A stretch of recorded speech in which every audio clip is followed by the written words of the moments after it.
Hi everybody, welcome to another video. In Calculus 3, we go to section 15.5, Directional Derivatives and the gradient. First, directional derivative. Assume that the function is differentiable, the function of two variables. At the point A and B, it is differentiable. And let U be this vector, and that is a unit vector. We can confirm that easily. We find the magnitudes of vector U. Square root of cosine of theta square sine of theta square. Yeah. So that's how we find the magnitude. Cosine square plus sine square is 1. So we just have 1. Right. So we have a unit vector. U has to be a unit vector. And the directional derivative of the function at the point in the direction of U is given by this. I circle this to know that this must be a vector. The subscript is a vector. What we calculate here is end up being a scalar, meaning it is a number. So what actually is? So now go back to 15.3. We define partial derivative with respect to x and with respect to y. So partial derivative with respect to x, we find the intersection with the plane y equal to b. And on that plane,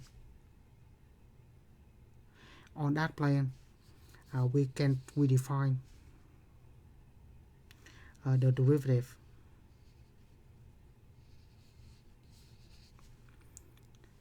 of the intersection of the curve and the plane.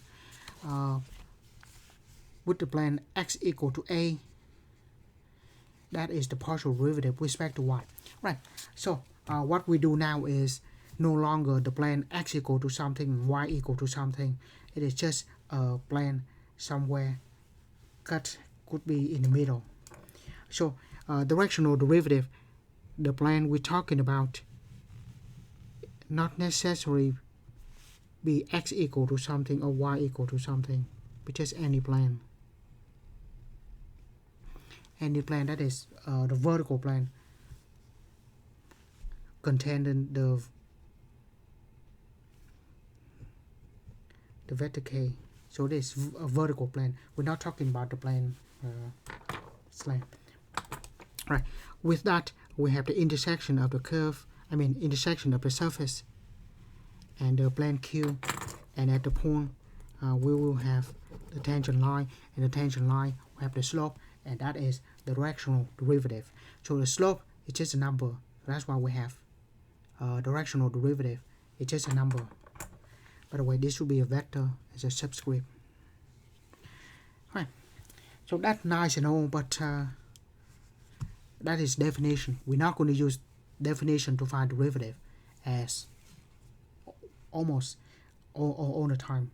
If there's a way to do that without the definition, that would be better, because that definition doesn't look like something we can use. Doesn't look like something that can be done easily. Right. So bottom line is we're going to have a unit vector, and with that can characterize with an angle theta. So because here is the unit vector, we know the length is fixed to be 1. The only difference is that there's an angle theta. Angle theta, of course, is the angle between the x from the positive x-axis go to the vector u. Right. Now, what we actually use is going to be this theorem. We're going to use this theorem a lot more often. So it says, let the function be differentiable. U still have to be a unit vector. That's very important. We need to have a unit vector in xy plane. Directional derivative of the function at the point in the direction of the vector u is given by this. So what we do is we find the partial derivative at the point, and then we'll do the dot product with that unit vector, and that's it. So like I said, we don't use the definition with the cosine sine kind of complicated calculation. but the dot product like this will be a lot more doable. So let's look at the first example.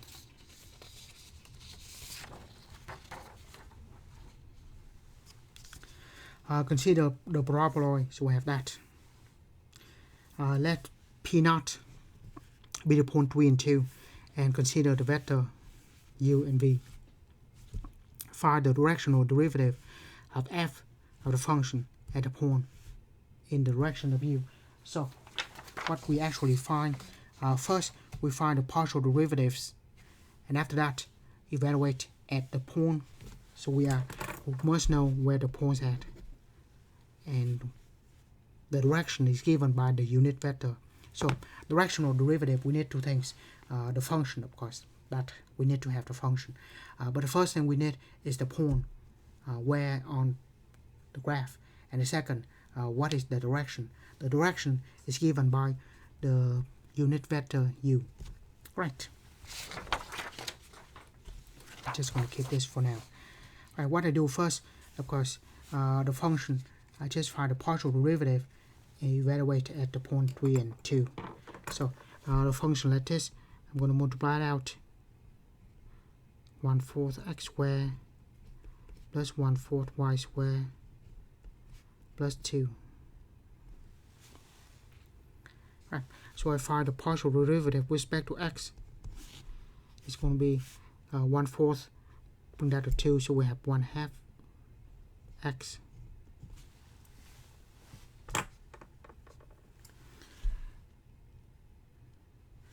And then the partial derivative with respect to y is 1/2 y.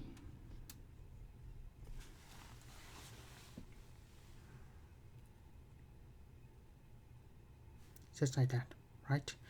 And then at the point 3 and 2,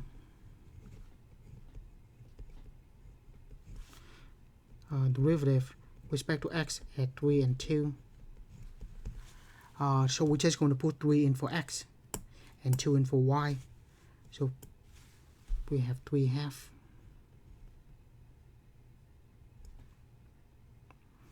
And partial derivative with respect to y at 3 and 2.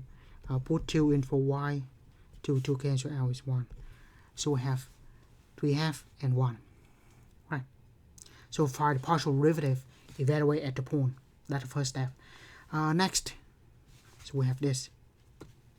Next, make sure that u is the unit vector.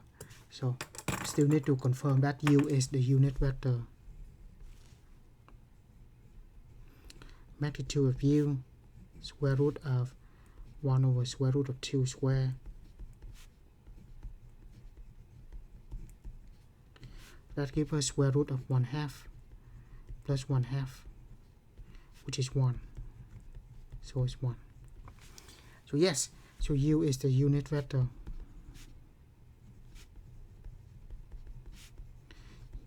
Yeah, we need to confirm that before we use the formula. So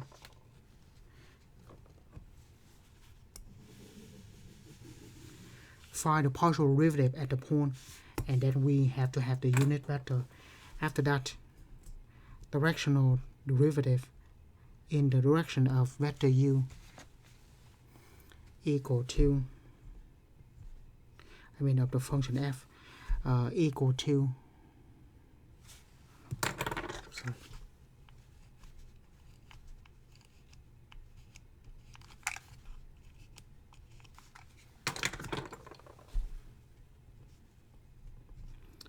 at the point 3 and 2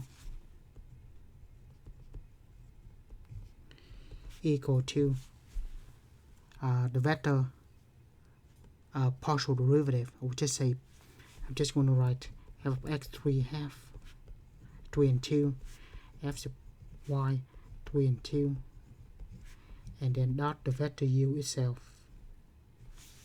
Because it is the unit vector, we're just going to dot with the unit vector. Right. This gives us 3/2 and 1. That's what we find here, right? Vector of partial derivative. Later on, this is the gradient, but right now we just say the vector of partial derivative dot with the unit vector u. It is the unit vector, so we can just do that.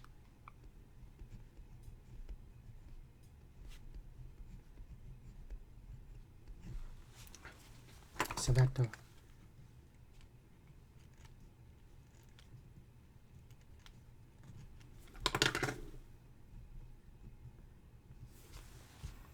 So multiply it out. We have 3 over 2 square root of 2 plus 1 over square root of 2. Multiply the common denominator.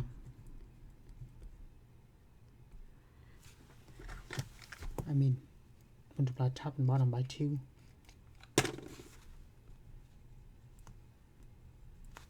So we have 2 square root of 2 at the bottom, and the top 3 and 2 is 5. Yeah, so directional derivative should be a number like that. Right, so evaluate the partial derivatives, evaluate at the point, and then dot with the unit vector. So simple enough, right? Partial derivative at the point, make sure it is the unit vector. If it's not, try to make the unit vector, and then just substitute into it. Dot with the unit vector. Right. Next, find the directional derivative of f at the point P. So this will be still the same thing. We already did this. F sub x at the point 3 and 2 is equal to 3/2. We already did this. And partial derivative with respect to y at 3 and 2 is 1.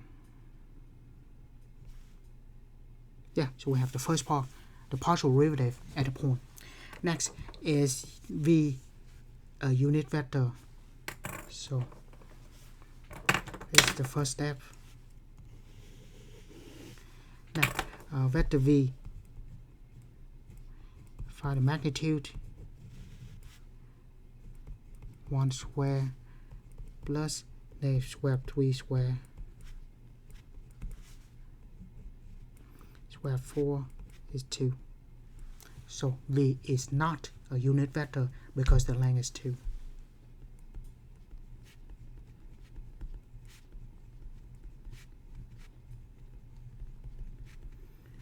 If it is not a unit vector, we should normalize it, meaning we should find the vector, the unit vector in the direction of u.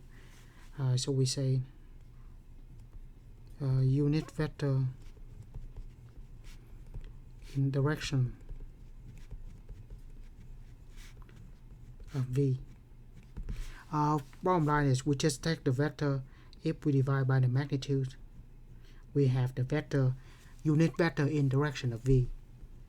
So we have the vector of 1 and negative square root of 3 divided by 2. That gives us 1/2 and negative square root of 3 over 2. This is the unit vector. If we want to, we can call that u. Yeah. Or something else. But so we have to find the unit vector in that direction. And after that, directional derivative in the direction of that unit vector at the point 3 and 2 will be given by derivative with respect to x at the point, derivative with respect to y at the point, dot the unit vector. Make sure that it has to be a unit vector, and that is the dot product.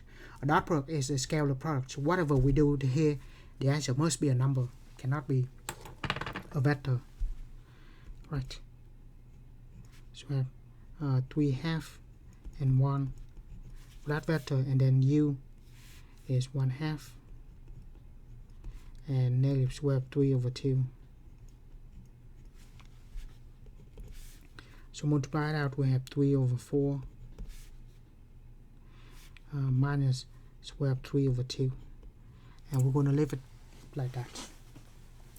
or we can just do the common denominator, and we just have that. So it's no big deal. Bottom line is two things: we need the point and we need the unit vector. If we don't have the unit vector, try to normalize it, find the vector in the direction of v, but the vector have to be, the length have to be 1. So we divide by the magnitude to get that unit vector. So if we don't have it, find that unit vector. And then finally, the vector of partial derivative dot the unit vector will be it. So very straightforward, right? Partial derivative at the point, the unit vector, do the dot product. That's it. Right. There must be a better name for the vector of partial derivative, and it is, we call that the gradient.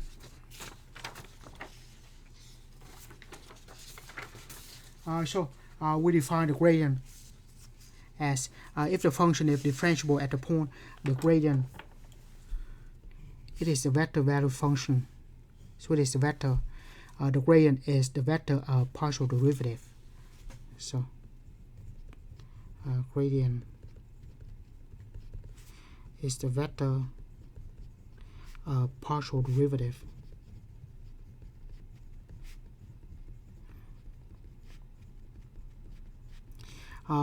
At the point or not, it doesn't matter. So instead of saying vector of partial derivatives, I will just say gradient, so that saves some work.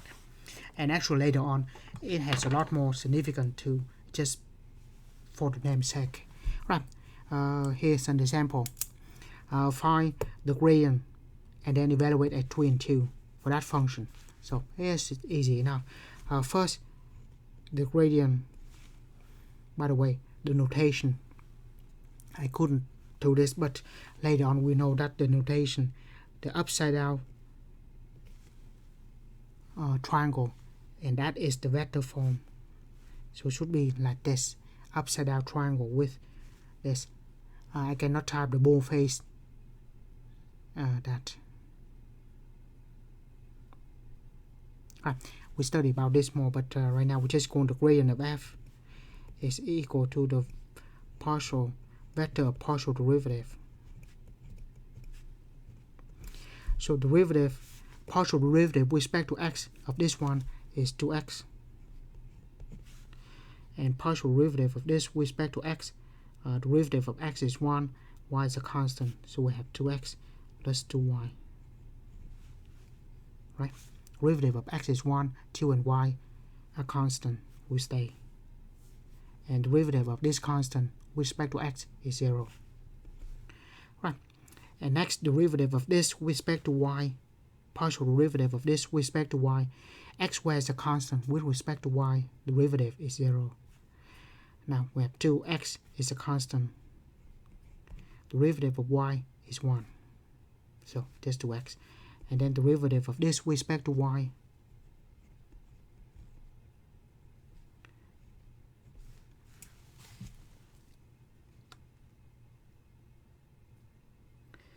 and then 2x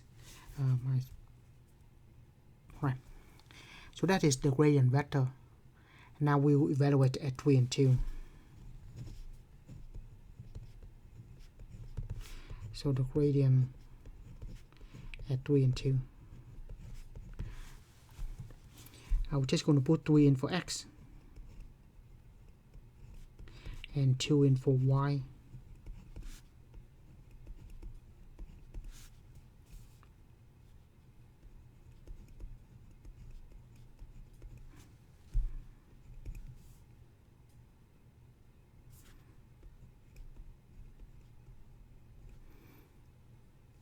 So 3, 2, so 6, 4, and 10, and then 6 minus 12, so that minus 6. So that is the gradient. Simple enough, right? Just the vector of partial derivative. If we can find the partial derivatives, that's the gradient. Put together in the vector, we have the gradient. Right. And of course, now we define the vector of partial derivative. We just say the directional derivative is equal to the gradient dot the vector u.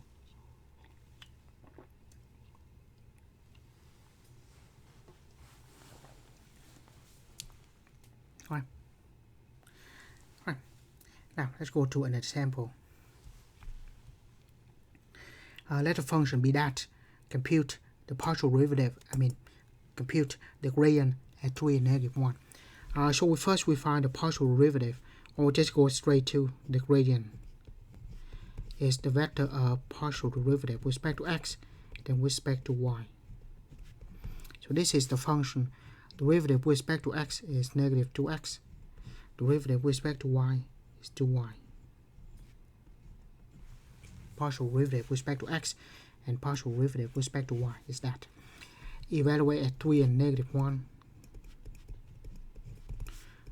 The gradient at 3 and -1. So I just put 3 in for x.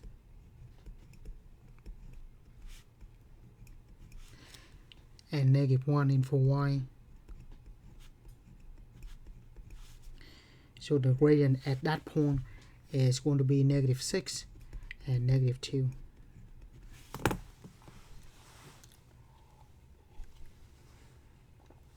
Right. Next, compute directional derivative in this direction of the point. Right. So first, I just write. We're going to use this formula, right? The gradient at the point, we already have that. Just make sure u is a unit vector. So is this u a unit vector? And of course, we can see that it is not. So let's check. Magnitude of u is equal to square root of 1 square plus -1 square. We have 2. So it's not a unit vector. So a unit vector in direction of that vector is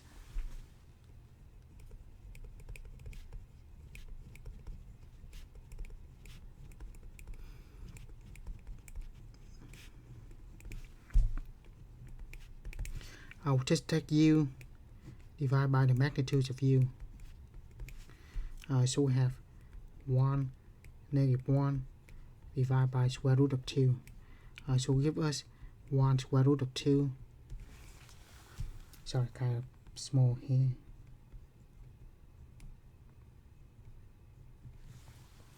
So that is the vector.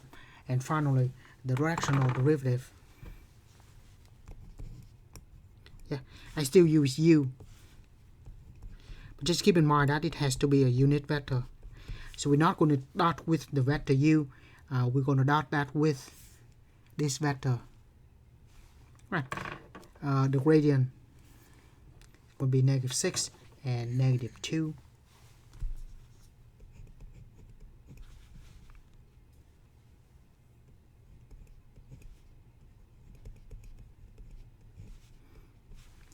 And dot with this vector.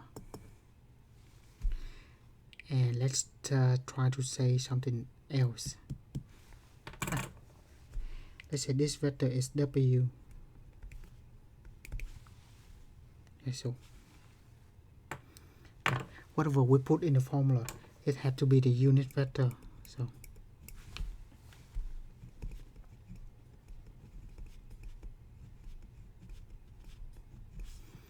1 over square root of 2 -1 over square root of 2. Multiply out -6 square root of 2 negative plus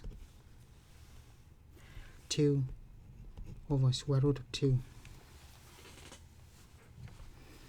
And that gives us -4 over square root of 2. Alright, so once again, we find the vector partial derivative or the gradient at a point and dot with the unit vector. If it is not the unit vector, trying to normalize it, trying to find, by the way, normalize is to find a unit vector in the same direction. So that's why I'm going to normalize the vector, and we have that divided by the magnitude. We have the unit vector in that direction, and we have to use the unit vector because that's what the definition for directional derivative I mean, not definition, is the a theorem. We have to dot with the unit vector, very important. And also the dot product. So whatever we have should not be a vector. This has to be a number. So with this atom, right? So up to this point, what we have is what we know is the gradient. The gradient is the vector of partial derivative. We use the gradient dot with the unit vector give us directional derivative, right? What else can we get from this? Right here, it says that let the function be differentiable at the point. The function has the maximum rate of increase. So the maximum rate of increase is in the direction of the gradient, and the maximum rate of decrease is in this direction, the opposite direction of the gradient, and the magnitude, the increase, is by the magnitude of the gradient. So the directional derivative is 0 in any direction orthogonal to the gradient. So what is the significance of all of this? So let's say we are hiking from the mountain to the mountain top. If we are at the point, let's say this point, the fastest way to the top is in the direction of the gradient. So we just find the gradient, and then whatever it is, that gives us the direction to the top. If we follow the gradient, that gives us the direction, the fastest way. So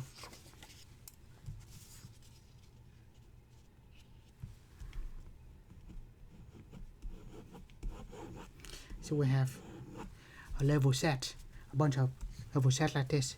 At the point, the fastest way to go from here to the center is given by the gradient. The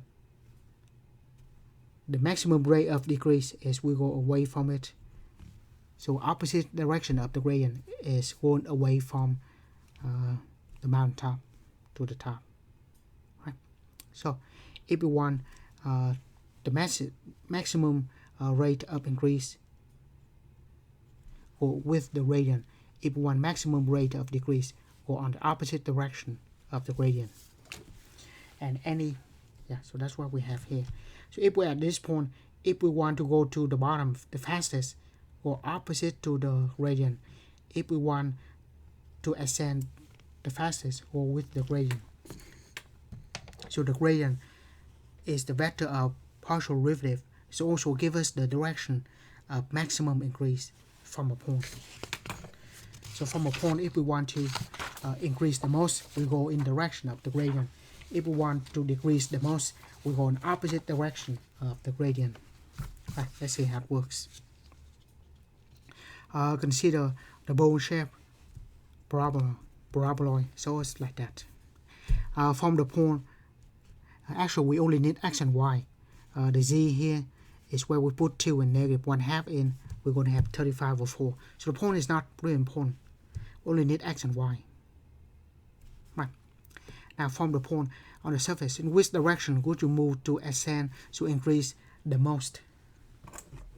So if we want to ascend in the maximum rate, meaning that we need to find the direction, the gradient at the point 2 and -1/2. Because the gradient will give us the direction where the function increased the most. Right. So at first I find the gradient in general.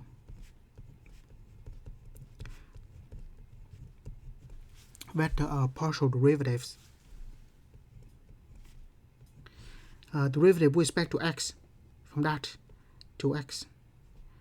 Derivative with respect to y, 6y.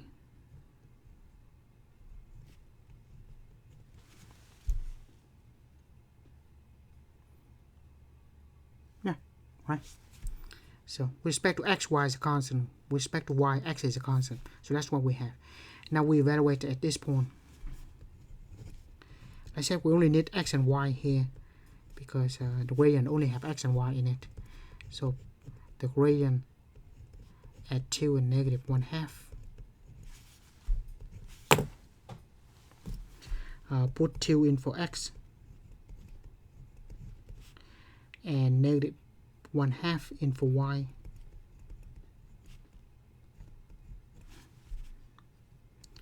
So give us 4 and 6, so that's negative 3. So in this direction, the function increased the most. Next, from the point on the surface, which direction should you move to descend, meaning decrease at the maximum rate? Meaning that if we want decrease at the maximum rate, it's going to be opposite as the gradient at the point. Meaning that we will find opposite of the gradient at the point.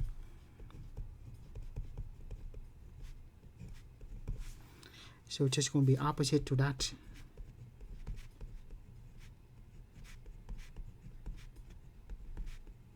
So if we want to increase the most, go on that vector, that direction. If we want to decrease the most, go to this vector.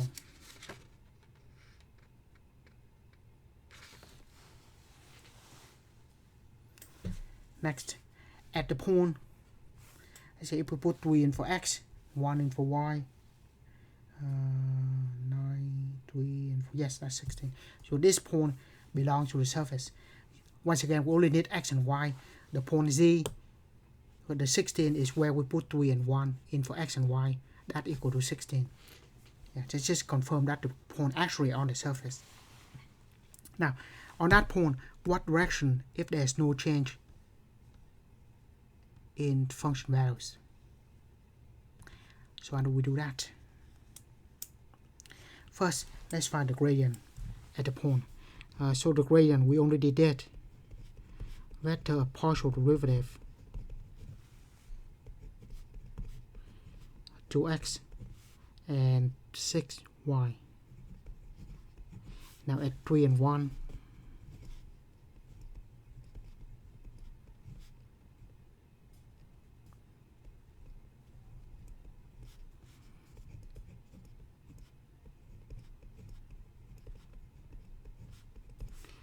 we're going to put 3 in for x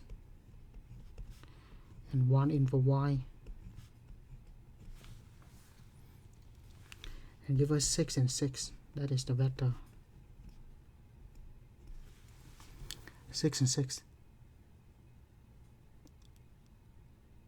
So does that help? What do we do after that? Right, let's just sketch this and see what happened. Right, so what we have is just one general.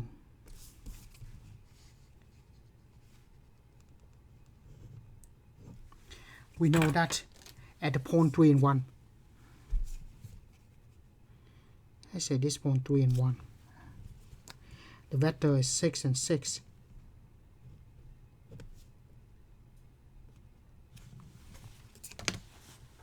So if we want to go maximum direction, if the function increase the most, go in that direction. Now if we wanted to keep it constant, we have to just directional derivative is 0 in any direction of gradient. So if we want to increase the most, we go in that direction. If we want to decrease the most, we go opposite direction. If we do not want any change, we just go perpendicular to it. So in either direction,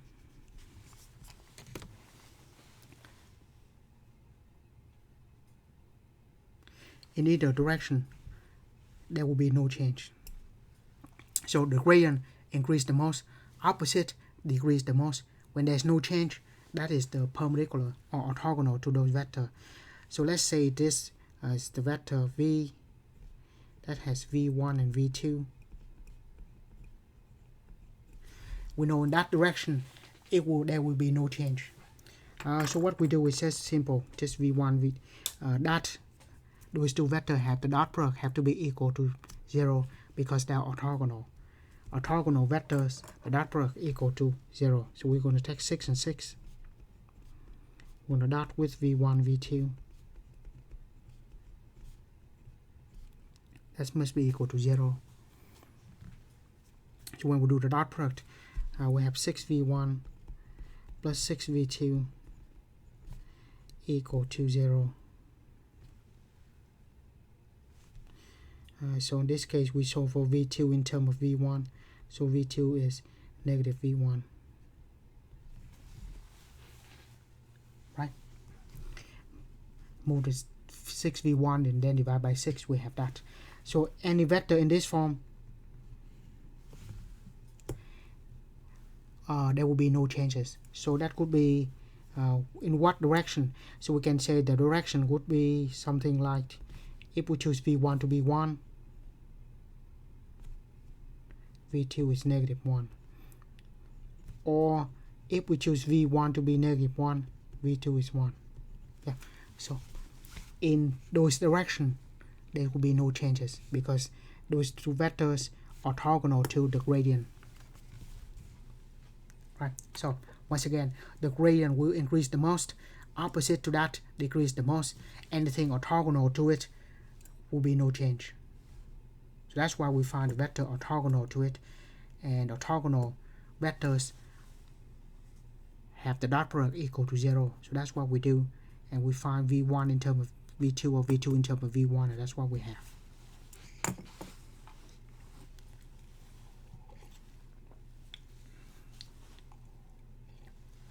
Right. Next, do the same thing. Consider the function that compute the gradient and then the gradient at the point. So we have that function. So we will have the gradient is the vector of partial derivative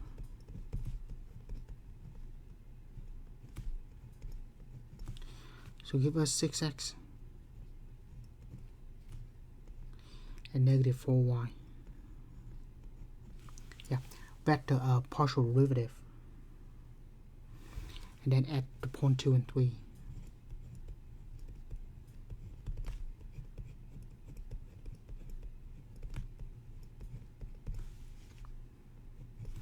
Yeah, just put 2 in for x and 3 in for y.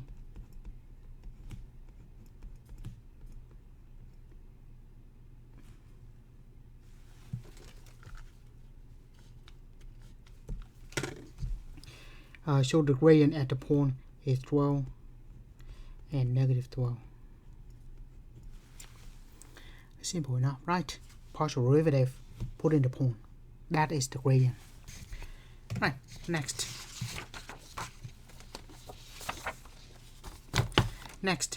Let u be the unit vector. We already confirmed that the vector in this form is a unit vector, so we don't need to do anything else. For what values of theta does the directional derivative has the maximum and minimum? So we will find a directional derivative in the direction of vector u.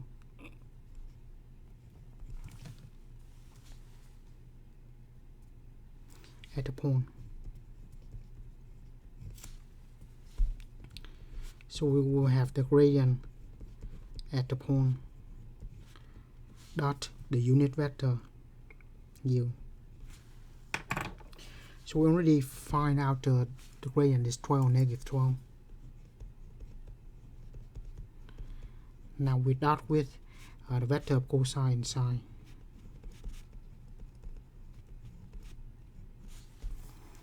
So we'll have dot product 12 cosine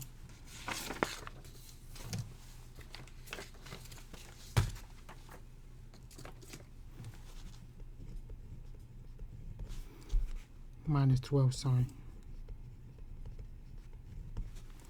Right, and so that is the directional derivative. And the question is, does the directional derivative has, for what values of theta does it have the maximum, minimum? So we'll try to find the maximum and minimum of this function. By the way, let this function be g of x. If we want to find the maximum or the minimum, this is back to calculus 1. Find the derivative this is just derivative because function of one variable.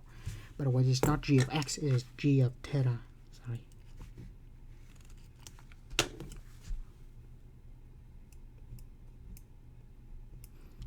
So we just find the partial derivative. I mean just derivative. This is count 1. If we want to find the maximum or minimum, find the critical point by making derivative equal to 0. Right. Derivative is equal to negative 12. Derivative of cosine is negative sine. And derivative of sine is cosine. Right. Critical point is where derivative equal to 0. So we'll make this equal to 0 or undefined. This is not going to be undefined because sine, cosine defined everywhere. So we'll make that equal to 0 to find critical point.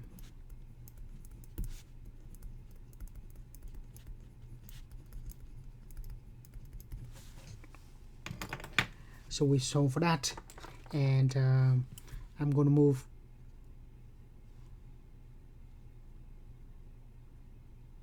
just move one of them to the other side. Just move the side. So we have negative 12 sine theta equal to, move that to the other side, 12 cosine theta. And then divide by sine, divide by 12. So we will have sine theta divided by cosine. So we divide cosine on this side and divide by negative 12 the other side. Sine over cosine is equal. Sine over cosine is tangent equal to negative 1. Right, so what is tangent inverse of negative 1? I will keep in the degree mode so it's easy to see which one. Tangent inverse of negative 1. Right. This is the keep in the degree mode. One more time. Negative 45 degrees. So we have negative 45 degrees. Oh, we want that between 0 and 2 pi. So when tangent equal to negative 1, negative 45 degrees is here. But we're going to use in radian because the answer between 0 and 2 pi. So we're going to say this point is also 7 pi over 4. And because the other point across from it, 3 pi over 4, also give us tangent equal to negative 1. So we have two values, 3 pi over 4 and 7 pi over 4. And after we find those 2 points, we can take the second derivative, which tells us if it is the maximum or the minimum. But when we have the values, we're just going to put it back into this, and it will tell us if it is the maximum or the minimum. So after we put back into it, at 3 pi over 4 we have negative 17, and at 7 pi over 4 we have 17. So of course the 17 is the maximum increase, and the negative 17 is maximum decrease, right? Because positive, and that's why it's negative. So the positive is increasing, negative is decreasing. So that's just like the derivative, right? So it confirms that we can just find the gradient, and then that gives us the maximum increase and decreasing. Right. So what do we have so far? The gradient is the vector of partial derivative. If we have the gradient dot the unit vector, give us directional derivative. Two things so far, gradient and directional derivative. And also application of gradient. Gradient is the direction where the function increased the most, and opposite to that is where it decreased the most. Perpendicular or orthogonal to it, there will be no change. So three things so far. What is the gradient? We use that to find directional derivative, and then the maximum increase and decrease. So those are three things we have so far. Next, the gradient and level curves. We study this a little more in the next section. But a theorem here is that is that the gradient is orthogonal to the level curve. And then you say the level curve is, and that means it is like this. And it says yes. So what we mean is the gradient is orthogonal to the curve. The curve is not really what it means is orthogonal to the tangent vector to the curve, because the curve doesn't have a line, so we can say it is orthogonal or not, right? It just say that the gradient is orthogonal to the tangent vector to the curve. Oh, is that actually what it said? Tangent, the line tangent to the curve. Alright, I didn't read that. Alright, once again, the tangent line to the curve is orthogonal to the gradient. Alright, so go back to the question of the mountain top or something like this.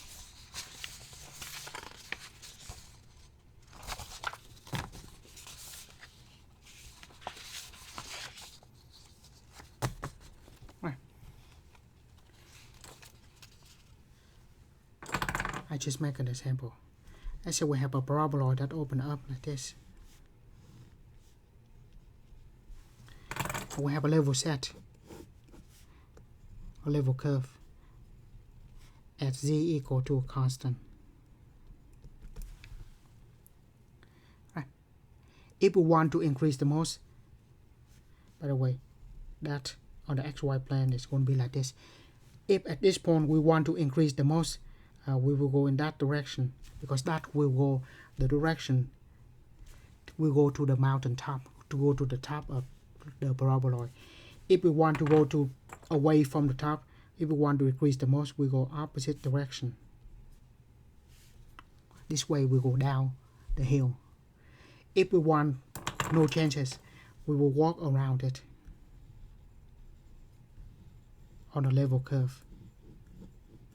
Right, so the gradient will point into the direction where we increase the most, where we get to the top the fastest, and opposite to that is where we get away from the top the fastest way, which is the most decrease.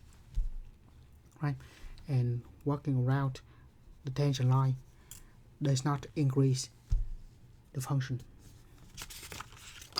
Right, so that's what we have. Right, once again, the fourth thing in this section is the line tangent to the level curve is orthogonal to this. Right, now the first one we don't do anything, we just confirm that. We verify that the gradient is orthogonal to the tangent line to the curve. Well, this could be a little bit difficult.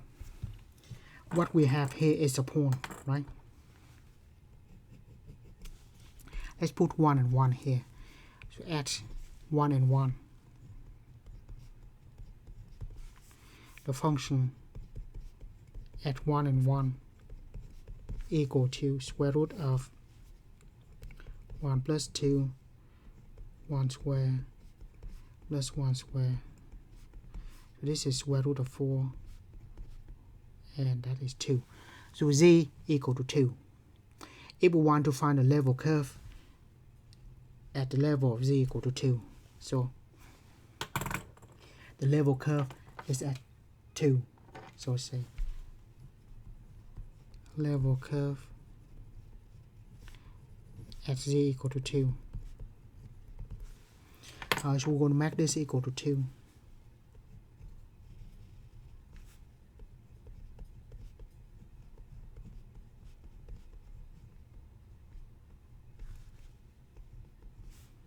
Equal to z, which is equal to 2.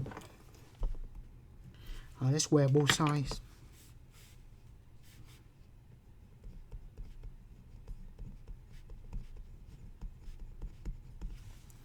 And then move the 1 over. So what we have is the curve to x squared plus y squared subtract 1 equal to 3. And then, so this is an ellipse. An ellipse is where we should have 1 on the right hand side. So in that case, divide by 3 on both sides.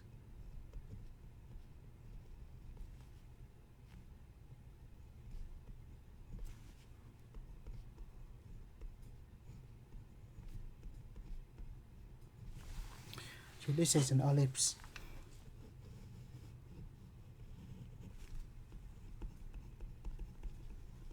A better form of that is instead of multiply by 2, we divide by 1/2.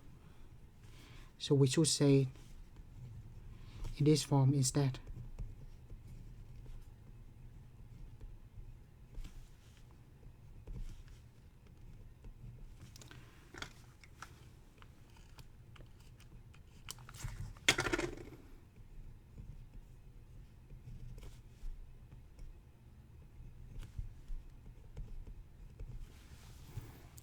And we may not have enough space here.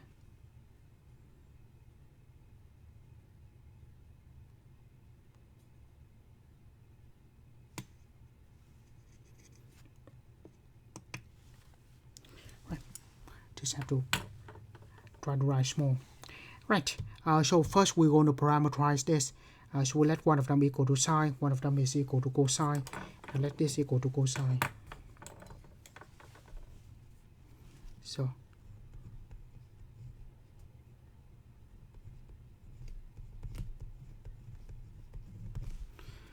so with that, I can multiply cosine square. One of them cosine square, one of them is sine square. So multiply the 3/2 on both sides. So x square equal to 3/2 cosine square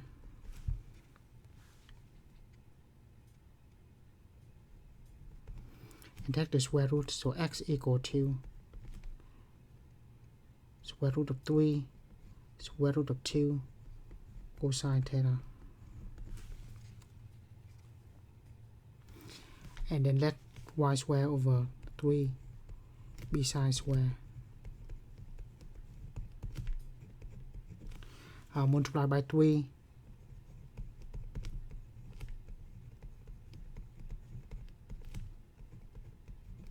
Take the square root. Bottom line is the level curve at z equal to 2. We can write that in this form of square of 3 over 2, square of 3 over square root of 2 cosine theta, and negative, I'm sorry, there's no negative, there's square root of 3 sine theta for y. So that is the ellipse in parametric form. The reason we write like this, so we can find the tangent vector.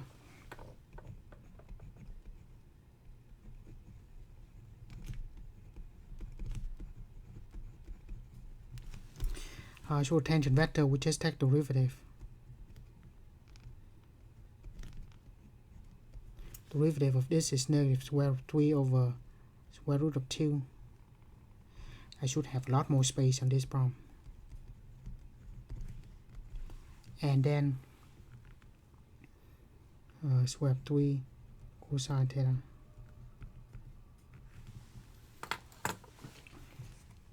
Right.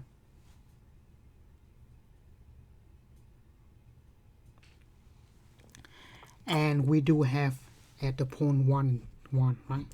So meaning that this is equal to 1 and this is equal to 1. Right? Now, we do have square root of 3 over sine, and sine is equal to 1. So this is equal to negative 1 over square root of 2.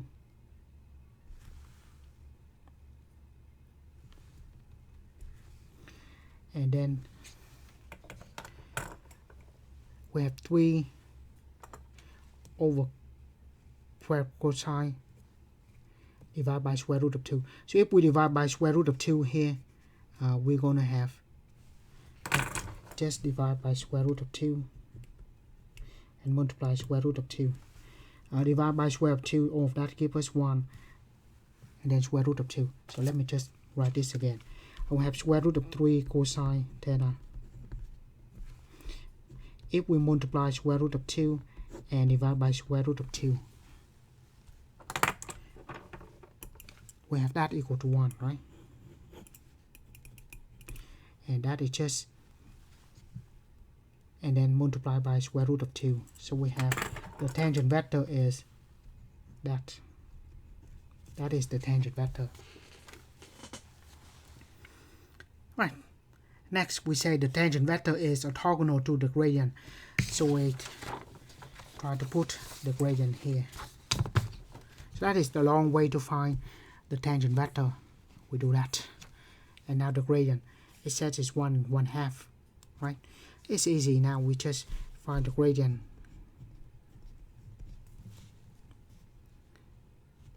Is the vector partial derivative. Right. So we take the partial derivative of this with respect to x, with respect to y, and that will be a lot of steps. But I can say this equal to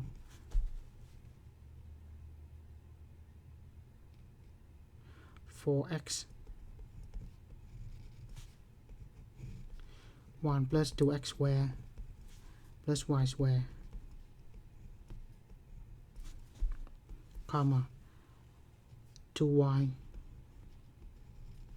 I forgot the 2 here, sorry, over 2 square root of 1 plus 2x squared plus y squared.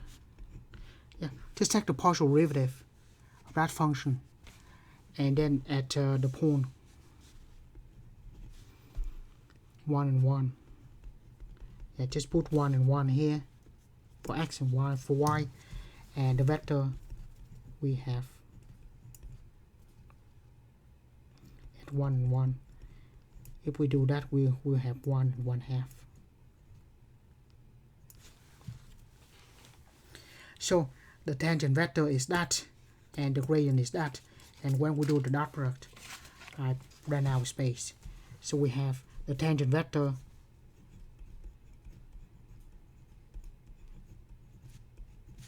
dot product with the gradient.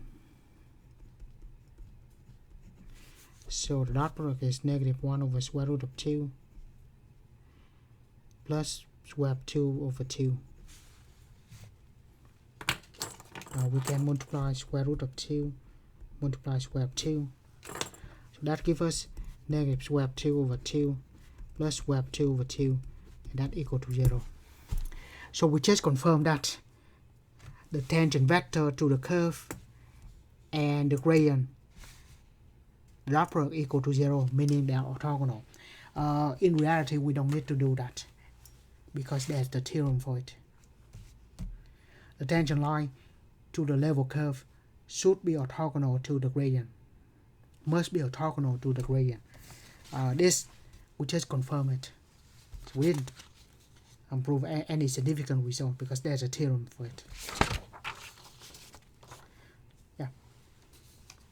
So we just do that to confirm, cannot confirm, to verify that the theorem actually works. The gradient indeed is orthogonal to all the tangent vector to the point. Alright, next, find the equation of the line tangent to the level curve. Right? Now, of course, the equation of a line should be easy, right? We have the vector that point in this direction. Now we just need to find all the line that perpendicular to it. This should be easy, but I'm going to do a little bit different. Just try to reason here. So let's just draw it out. Right. So x and y coordinate. We have the point 1 and 1, right? Here, 1 and 1. The gradient is in this direction, 1 and 1/2. X equal to 1. So we go 1 and then 1/2 up. So this direction is the vector of the gradient.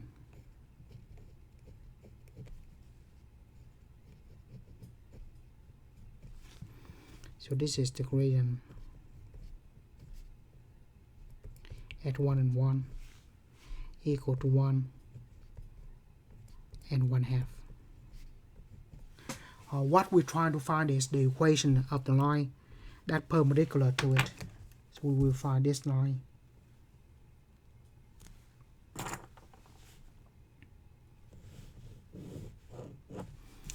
So how do we do that? Right. Now, just pick a random point x and y. And we just know that this vector have to be orthogonal to the gradient, right? Right. So the gradient is orthogonal to the tangent vector. So we just know that this vector have to be orthogonal to the gradient. So what is this vector? What is this vector? So final minus initial. So we take this vector, let's say v is equal to the final minus initial. So we just have the vector of x minus 1 and y minus 1. And finally, the gradient must be orthogonal to this. So we have the gradient at 1 and 1 must be orthogonal to the vector v, meaning the dot product is equal to 0. So we just say the gradient actually is 1 and 1/2. When we dot product with x minus 1, y minus 1, we must be equal to 0 because they are orthogonal. So multiply it out 1 times this, so we have x minus 1 plus 1/2 y minus 1 equal to 0. So we have x minus 1 plus 1/2 y minus 1/2 equal to 0. So we have x plus 1/2 y equal to 3/2. So this is the equation of the line on the xy plane. Right. So the reason, once again, any vector tangent to it, because we're looking for the tangent line, right? So we know that the gradient will be perpendicular, will be orthogonal to the tangent line. So that's why the dot product equal to 0. And then the tangent line, we can just say it given by the vector of x and y. The point xy on the line must satisfy the vector v is equal to that. And then we do the dot product of the vector v and the gradient must be equal to 0. So we do that, we have the equation of the line. In the next section, we're going to do the same thing again, which is a little more details. But for now, the gradient is orthogonal to the tangent vector to the level curve. Right. And the last thing we say in this section is that if it works for 2 dimensions, it will work for 3 dimensions. So the same thing here extend to 3-dimensional space. In the gradient is the vector value function. So partial derivative, now we have 3 variables. So we have 3 components for the gradient. Still, with respect to x, with respect to y, with respect to z. And then directional derivative still the same. We just start with the unit vector in that direction. As always, it has to be a unit vector.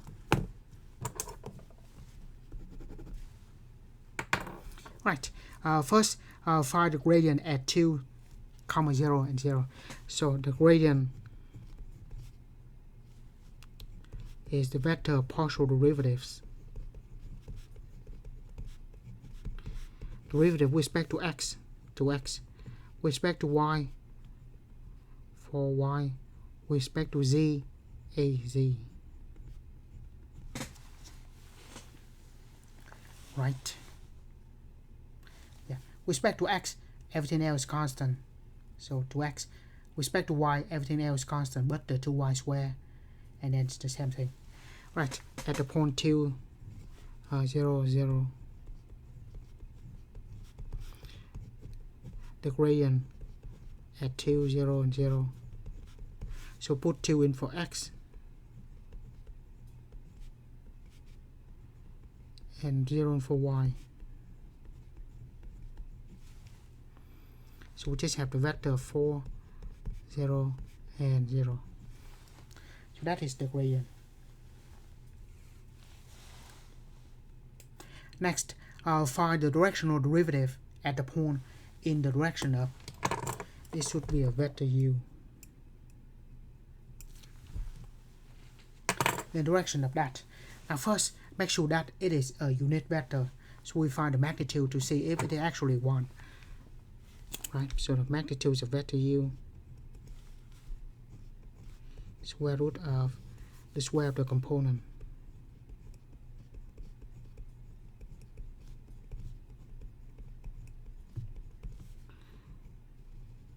So 2 and so that's 4, 4 and 1, so the square root of 9, which is 3.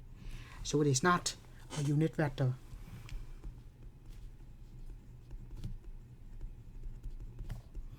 If it is not a unit vector, we need to normalize it, meaning we will divide by the magnitude.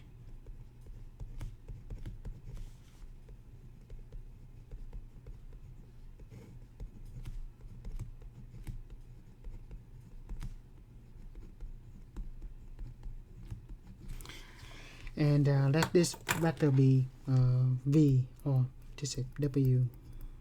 So this is the unit vector, the length is equal to 1. Every time we divide by the magnitude, we have the unit vector, which is the length 1, or the process of doing that is going to normalize so the vector. So we normalize vector u, and that equal to this vector w. Right, and then we want to find directional derivative at that point in that direction. Directional derivative in that direction of the function f at the point will be equal to the gradient at the point dot the unit vector. This has to be the unit vector. Right, we already found the gradient 4, 0 and 0. Dot product with 2/3 and 1/3. So 4 times 2/3 is a over 3. Yeah. No need to hurry.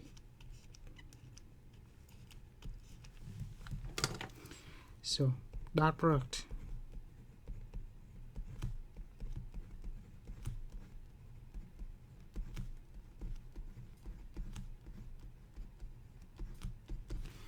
and that gives us a over 3.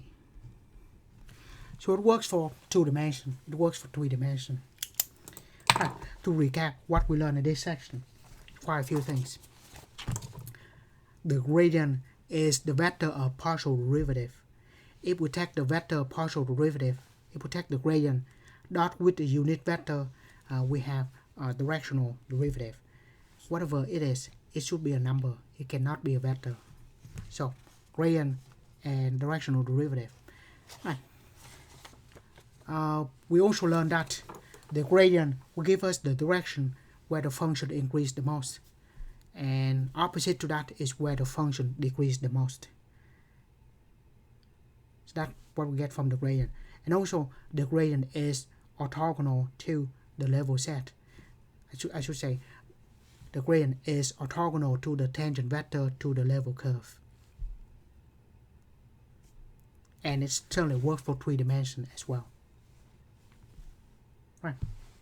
So that's what we learned in this section. Pretty much we find the gradient. If the question asks for the gradient, we just find the vector of partial derivative. Dot with the dot product give us the directional derivative. And then if we want to find the direction where the function increase maximum increase the most or decrease the most, we use the gradient or opposite to that. And what we learned is that the equation of tangent line. Actually, this we'll study in the next section. But that's all there's to this section. So I'm going to stop the video here. And as always, thank you for watching.